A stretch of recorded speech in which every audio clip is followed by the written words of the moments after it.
Students, good morning. आज जो है हम अपने 10 क्लास के बच्चे को लवण पढ़ा रहे हैं। EHSKL के बाद का टॉपिक है लवण क्या होता है, लवण के कितने प्रकार होते हैं, लवण में कौन कौन से मूलक होते हैं, ये इम्पोर्टेंट टॉपिक है। इसके बाद हमारे दैनिक जीवन में जो उपयोगी लवण है उन सब चीज़ों को पढ़ेंगे। हालांकि इससे पहले पिछले साल का एक वीडियो होगा उपयोगी लवण का, वो भी आप देख सकते हैं। लेकिन इस साल भी बच्चों को पढ़ाएंगे क्योंकि हम लोग पढ़ाते ही हैं, बेशक वीडियो बना रहे उससे कोई मतलब नहीं है।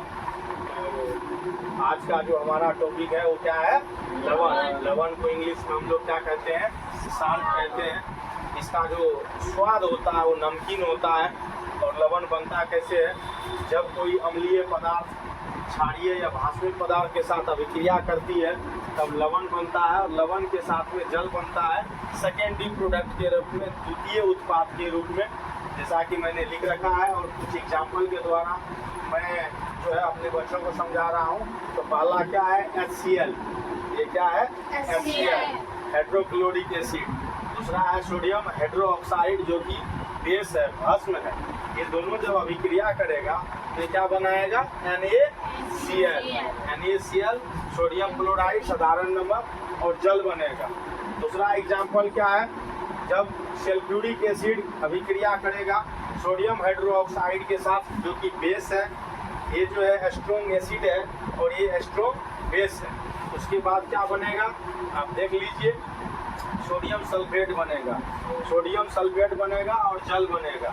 यहाँ पे 3 नंबर का जो उदाहरण है ये सेम ही है, बस इसके जो अणु है उसकी संख्या बढ़ गई है। यहाँ पे सिंगल है और यहाँ पे डबल है। तो मात्रा जो है पदार्थ का वो बड़ा है। सोडियम सल्फेट जो है क्या कर रहा है, सोडियम हाइड्रोक्साइड के साथ अभिक्रिया कर रहा है हाइड्रोजन सल्फेट, उससे क्या बना रहा है, सोडियम सल्फेट बन रहा है और जल बन रहा है। जल के यहाँ 2 अणु बन रहे हैं। जल के कितने अणु बन रहे हैं, 2 अणु बन रहे हैं या 2 मोल बन रहे हैं। क्यों 2 मोल बन रहे हैं, क्योंकि यहाँ पे सोडियम हाइड्रोक्साइड के भी कितने अणु हैं, 2 अणु हैं या 2 मोल हैं। ठीक है।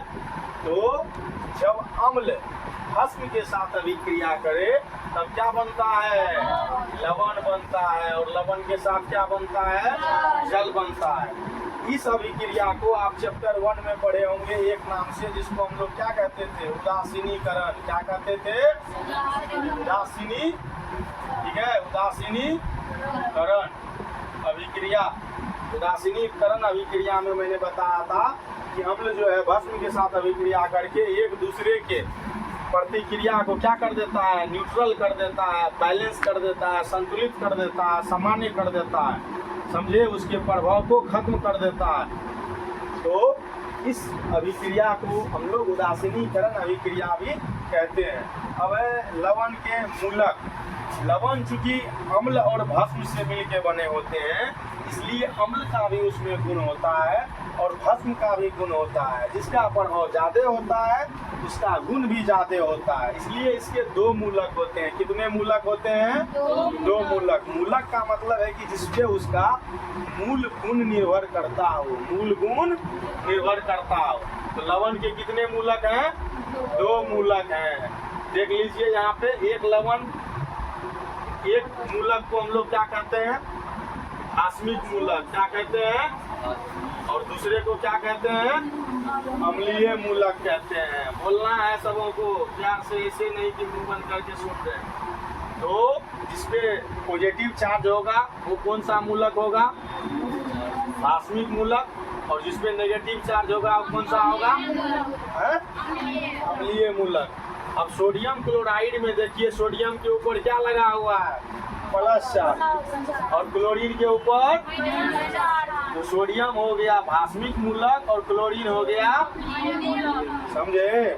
उसी प्रकार यहाँ देखिए सोडियम सल्फेट में, किसमें, सोडियम सल्फेट में सोडियम जो है कौन सा मूलक होगा बाबू, प्लस नहीं, भास्मिक मूलक। और उसके बाद ये जो सल्फेट है, सल्फेट कौन सा मूलक होगा, अम्लीय मूलक होगा। KCl, क्या लिखे हैं, KCl बोले तो पोटेशियम क्लोराइड। क्या कहेंगे, अब इसमें K पे प्लस जाएगा और L पे माइनस जाएगा तो ये हो जाएगा भास्मिक मूलक और क्लोरीन हो जाएगा अम्लीय मूलक। यहाँ पे क्या लिखे हैं? Sodium phosphate. क्या लिखे हैं? सोडियम चला जाएगा किसमें? सोडियम किसमें जाएगा? भास्मिक मूलक में। और ये जो फास्फेट है किसमें चला जाएगा? बोलो। चलिए अब क्या लिखे हैं? इसको क्या कहते हैं? Potassium nitrate. क्या कहते हैं? क्या कहते हैं? Potassium nitrate. अब नाइट्रेट चला जाएगा अम्लीय में। उसी तरह से यहाँ कॉपर सल्फेट। क्या है? Copper sulphate. कॉपर जाएगा भास्मिक में और सल्फेट जाएगा, बोलो, अम्लीय मूलक में। किसमें? अम्लीय मूलक में। उसी तरह से यहाँ देखिए अमोनियम क्लोराइड। क्या लिखा हुआ है? Ammonium chloride. बोलो, अमोनियम क्लोराइड। ये चला जाएगा किसमें? भास्मिक में। और क्लोरीन किसमें जाएगा? अम्लीय में। तो इससे क्या पता चलता है? इससे ये पता चलता है कि लवण जो बनता है वो अम्ल और भस्म से बनता है। अम्ल और भस्म बोले तो क्षार, भस्म बोले तो क्षार, जो उसका लिक्विड फॉर्म होता है। तो इसमें दोनों का गुण होगा। भस्म का गुण बोले तो मेटल होगा, अम्ल का गुण बोले तो नॉन मेटल होगा। तो भस्म से भास्मिक मूलक और अम्ल से अम्लीय मूलक, अम्ल से अम्लीय मूलक। तो ये आप देख लीजिए लवण, लवण कैसे बनता है, लवण कौन कौन सा है, लवण में कौन कौन सा मूलक होते हैं, लवण में कौन कौन सा मूलक होते हैं। समझ गए? बोलो। हाँ, अब है लवण के प्रकार। अब क्या है?